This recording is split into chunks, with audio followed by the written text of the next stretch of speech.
BMS ತಾಂತ್ರಿಕ ಮತ್ತು ವ್ಯವಸ್ಥಾಪನಾ ಮಹಾವಿದ್ಯಾಲಯದಲ್ಲಿ bureau of standard ಸಹಯೋಗದಲ್ಲಿ ಆಯೋಜಿಸಿದ್ದ ಸಿಲಿಕಾನ್ ಸಿನರ್ಜಿ ಸೆಮಿಕಂಡಕ್ಟರ್ ಉದ್ಯಮ ಸಮಾವೇಶವನ್ನು VLSI ಸೊಸೈಟಿ ಆಫ್ ಇಂಡಿಯಾದ ಅಧ್ಯಕ್ಷರಾದ ಸನ್ಮಾನ್ಯ ಡಾಕ್ಟರ್ ಸತ್ಯ ಗುಪ್ತಾರವರು ಉದ್ಘಾಟಿಸಿ ಮಾತನಾಡಿ, ವಿದ್ಯಾರ್ಥಿಗಳು ತಮ್ಮ ಶಿಕ್ಷಣ ಸಂಸ್ಥೆಗಳಲ್ಲಿ ಶಿಕ್ಷಕರ ಹಾಗೂ ಕಂಪನಿಯಲ್ಲಿ ಕಾರ್ಯನಿರ್ವಹಿಸೋ ಎಂಜಿನಿಯರ್ಗಳ ಮಾರ್ಗದರ್ಶನದಲ್ಲಿ ಸೆಮಿಕಂಡಕ್ಟರ್ ಚಿಪ್ಗಳನ್ನು ಉತ್ಪಾದಿಸೋ ಕಲೆಯನ್ನು ಕಲಿಯಬೇಕು. ಅಂತಹ ವಿದ್ಯಾರ್ಥಿಗಳಿಗೆ ವಿಪುಲ ಅವಕಾಶಗಳು ದೊರೆಯಲಿವೆ ಎಂದರು. ಪ್ರಾಂಶುಪಾಲರಾದ ಡಾಕ್ಟರ್ ಸಂಜಯ್ ಎಚ್ಎರವರು ಮಾತನಾಡಿ, BMSITಯಲ್ಲಿ ಎಂಟೆಕ್ VLSI ಎಂಬ ನೂತನ ಕೋರ್ಸನ್ನು 2025-26ನೇ ಸಾಲಿನಲ್ಲಿ ಆರಂಭಿಸಲಾಗಿದೆ. ಉದ್ಯಮ ಸಹಯೋಗದೊಂದಿಗೆ ನಡೆಸೋ ಕೋರ್ಸ್ ಇದಾಗಿದ್ದು, ಉತ್ತಮ ಇಂಜಿನಿಯರ್ಗಳನ್ನು ಸಮಾಜಕ್ಕೆ ನೀಡೋ ಗುರಿ ಹೊಂದಲಾಗಿದೆ. ವಿದ್ಯಾರ್ಥಿಗಳು ಉನ್ನತ ಶಿಕ್ಷಣ ಪಡೆಯಲು ಇದರ ಉಪಯೋಗ ಪಡೆದುಕೊಳ್ಳಬೇಕು ಎಂದು ತಿಳಿಸಿದರು. ಪ್ರದರ್ಶನ ಸಮಾವೇಶದಲ್ಲಿ 25ಕ್ಕೂ ಹೆಚ್ಚು ಕಂಪನಿಗಳು ಪಾಲ್ಗೊಂಡು smart robot, embedded chips, smart panel ಸೇರಿದಂತೆ ತಾವು ಅಭಿವೃದ್ಧಿಪಡಿಸಿರೋ ಎಲೆಕ್ಟ್ರಾನಿಕ್ಸ್ ಉತ್ಪನ್ನಗಳನ್ನು ಪ್ರದರ್ಶಿಸಿದರು. ಸಿನೋಪಿಸ್ ಸಂಸ್ಥೆಯ ಹಿರಿಯ ವಿನ್ಯಾಸಗಾರ ಶ್ರೀ ಚಂದ್ರಶೇಖರ್, ಕ್ಯಾಡೆನ್ಸ್ನ ಡಿಸೈನ್ ಗ್ರೂಪ್ ನಿರ್ದೇಶಕ ಶಿವರಾಮ್ ಅಲ್ಲಮರಾಜು, ಉಪಪ್ರಾಂಶುಪಾಲರಾದ ಡಾಕ್ಟರ್ ಅನಿಲ್ GN, ವೃತ್ತಿ ಮಾರ್ಗದರ್ಶಕ ಡೀನ್ ಡಾಕ್ಟರ್ TN ಮಂಜುನಾಥ್ ಮತ್ತಿತರರು ಉಪಸ್ಥಿತರಿದ್ದರು. Good morning. This is Dr. Satya Gupta, President VLSI Society of India. I'm very happy to be at BMS today and being part of the Silicon Synergy program.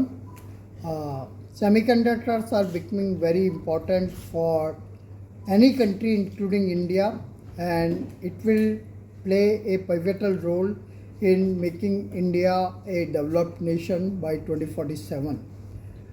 I'm very happy that BMS is starting a MTech program in VLSI system design, and I encourage them to start more such program even at the BTech level, so that we can have the both quality and quantity of the VLSI professionals coming out of the prestigious institutes like BMS and contributing India's journey to become a semiconductor product nation.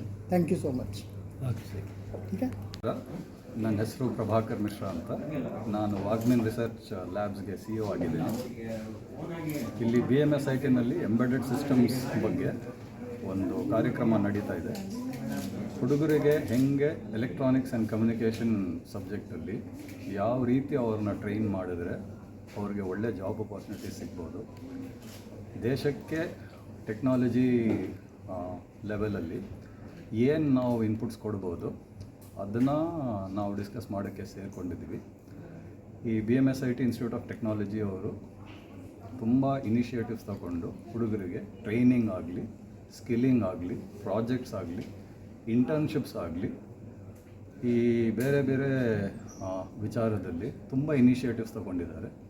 So ಅದಕ್ಕೆ ಅವರು ಧನ್ಯವಾದದ ಪಾತ್ರಗಳು. ಅವರು ಹುಡುಗರಿಗೂ ಕೂಡ ಮಾಹಿತಿ ಸಿಕ್ಕುತ್ತೆ, ಎಲ್ಲಿ ನಮಗೆ opportunities ಇವೆ, ಯಾವ ಡೈರೆಕ್ಷನಲ್ಲಿ ನಾವು ಟ್ರೈನ್ ಆದರೆ ಅಥವಾ ಸ್ಕಿಲ್ ಆದರೆ ಏನು ನಮಗೆ ಅನುಕೂಲ ಆಗ್ಬೋದು ಅಂತ ಈ ವಿಷಯದ ಬಗ್ಗೆ ನಾವು ಇವತ್ತು ಡಿಸ್ಕಸ್ ಮಾಡೋಕ್ಕೆ ಸೇರಿಕೊಂಡಿದ್ವಿ.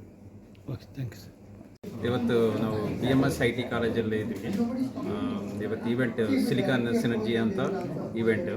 This event is mainly to bridge the gap between the industry and academy. I urge all the students and the academy to use this opportunity and discuss about bridging the gap between the university and industry. Thank you. ಸ್ಟೂಡೆಂಟ್ಗೆ ಏನು help ಇದೆ ನಿಮ್ಮ ಕಡೆಯಿಂದ? ನಮ್ಮ ಕಡೆಯಿಂದ students whatever is happening in the latest trends in industry, we will bring all the industry expertise to the colleges. And as Dr. Satya Gupta said, we are going to enable a tape-out program which students can use to see their work in the silicon. So that's going to be started, and I appreciate BMS College also for starting this master's program in VLSI design. You good name, sir. Okay. ನಮ್ಮ ಹೆಸರು ಶಿವರಾಮ್ ಅಂತ. I represent Cadence Design Systems. Morning, ನನ್ನ ಹೆಸರು ಸಾಯಿ ಚಂದನ್. ನಾನು second year electronics and communication student. Today's ಇವೆಂಟಲ್ಲಿ ನಾನು head of silicon synergy. Thank you for having me. So today's event is all about spreading awareness about electronics and circuit branches. they are largely discouraged and pushed over the software side, but we are here to tell them that there is scope in embedded systems, VLSI, semiconductors. There's a lot of scope for core jobs, and electronics is here to stand, has been there and will be there for us in the industry.